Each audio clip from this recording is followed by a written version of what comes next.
it's not 5,000, but it doesn't matter. Whatever that figure is, the 10,000 for you to learn how to read the dog, if you can use video, you are going to shorten that period of time.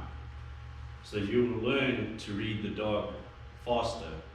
Because if I can watch my dog 6 times doing a specific behavior, your brain's reticular activating system, if anyone knows what that is, it's called RAS.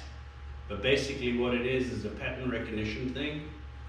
So I'm interested in getting a pink Volkswagen.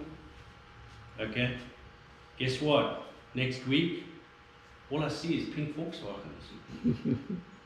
Because that's what I'm looking for. And none of us, thankfully, are Superman, because Superman picks up everything all the time. And our brains have been designed to only pick up what's important, because otherwise you'd be overladen. And you know, I talked about multitasking. You'd be like, okay. So what you're doing is you're building up your reticular activating system to be able to read your dog. And the more video you can watch of that happening, the better the video, the better the angles, the more angles you have. So if you can have 6 people videoing you at the same time, yes. Carry on. If I add a little bit to that. Sure. No, I want you to add. So he and I were having a discussion this morning, and along with that, I'm a big believer in learning how to read your dog, regardless of what discipline that you're working in. And video is such a great opportunity to either set a video camera up and then go run your dog, or have somebody videotape you and then go back and look at it, either together or by yourself. But an exercise that I would encourage everyone to do multiple times is, one, take a sheet of paper, turn it sideways so it's landscape, and on your far left-hand side, write down all the behaviors that you think you will observe your dog doing when they encounter odor or scent. All right, so you're going to list down head pop, or head, digging in, or dog's going to get more hand, tail's going to do this, ears are going to do this. Whatever you think you're going to see the dog do, that's what you're expecting, right? And then you're going to watch the video. And then you're going to watch, and then you're going to write down all the behaviors that you now see your dog doing on the video. And then you're going to compare your list. Were you correct? If you're not, guess what? You have some work to do. But now you at least now have a new list that now you know what you're looking for, and now that you're aware of what those are, you're going to see them. You're going to be more readily able to identify them and see them and recognize them, because now that they've been brought to your attention. And then do it again, and then do it again, and do it again. And then over time, what you're going to be able to do is you are going to be able to then start to sequence these behaviors and say, when my dog gets an odor, you're first going to see this, then you're going to see this, and then you're going to see this, and then you're going to see the final response. All right, you're going to be able to throw all those behaviors in order because you're so aware of what your dog does on odor. And then the next step of this, to test this, is to then throw something out that is highly distracting to your dog. If you have access to animal poop or anything like that that you can get a hold of and throw out in the environment, and then do the same video exercise. Does your dog do the same behaviors that it does on target odors or target sense? Does it do the same behaviors on distractor sense? And you're able to tell the difference between distractors and targets.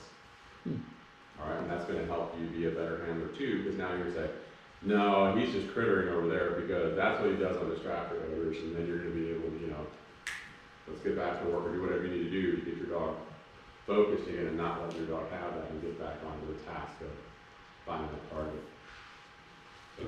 100%. So you're talking target odor, distractor scent. What about running on a negative? That's a good point too. So run a blank area and see what your dog does. What does your dog do when it comes out of scent? Or when your dog does not have odor or scent and nothing is in the area? That's a very good point. Just as important as when something is there as when something is not there. Because how many of you go into an area thinking that something is there, your dog is like, no, there's nothing here. You keep sending the dog back in, keep sending the dog back in, keep sending the dog back in. Finally the dog's gonna be like, I give up. Fine, here's your final response. What do you want? Dog told you 5 times already, why'd you keep sending the dog back in? The dog told you there's nothing here. So, And it goes, I think Carl was with you saying, watch your dog even if you're not training. Watch your dog at home, watch your dog while you're walking. People think I'm extremely rude, which I am, but they think I'm rude when I'm walking my dog because I'm looking at my dog. I don't care what you're doing. I'm taking my dog for a walk, but I'm watching her, okay? Watching her, like, oh look, that's what she does when she does that. The more you know about your dog, the more you're going to be able to utilize it, the more you're going to understand your dog.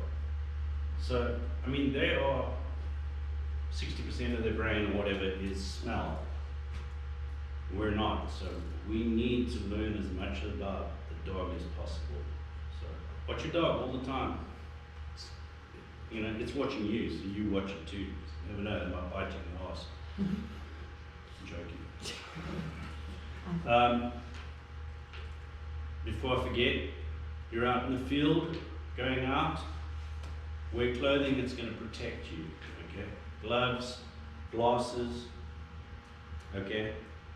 You have to wear glasses, you have to wear eye protection. Because what value are you to the dog if you're going through the wonderful vegetation that they've put on this island for us so we can really enjoy nature while we've been dragged by a dog through nature? Of what value is that if I get something stuck in my eye and I can't see anymore?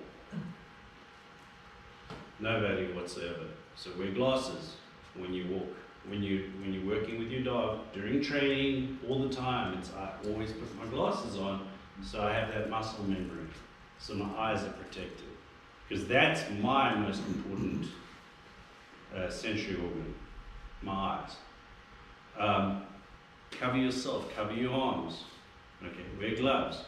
Why? Because this thorn bush, I want to go through it. I don't want to have to go like, stop it. Oh God, and I've got to go around. Screw it. I want to get through it. Okay?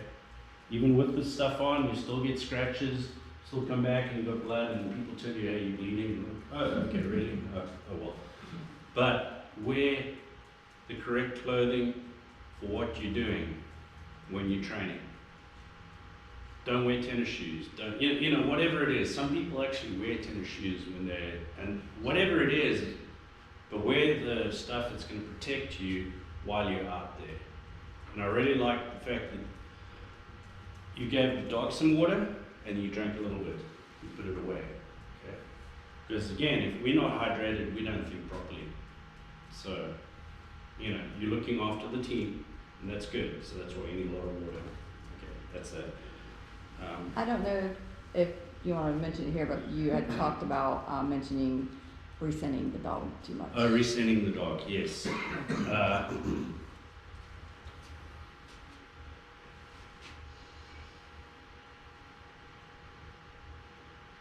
So when you sent your dog, that's it. You've centered the dog, all right? You can step in when you've told me there's like times when you may want to scent the dog. But once you've centered the dog, you don't need to, and you should not be re-scenting the dog and restarting the dog. Your cue, all your training is from this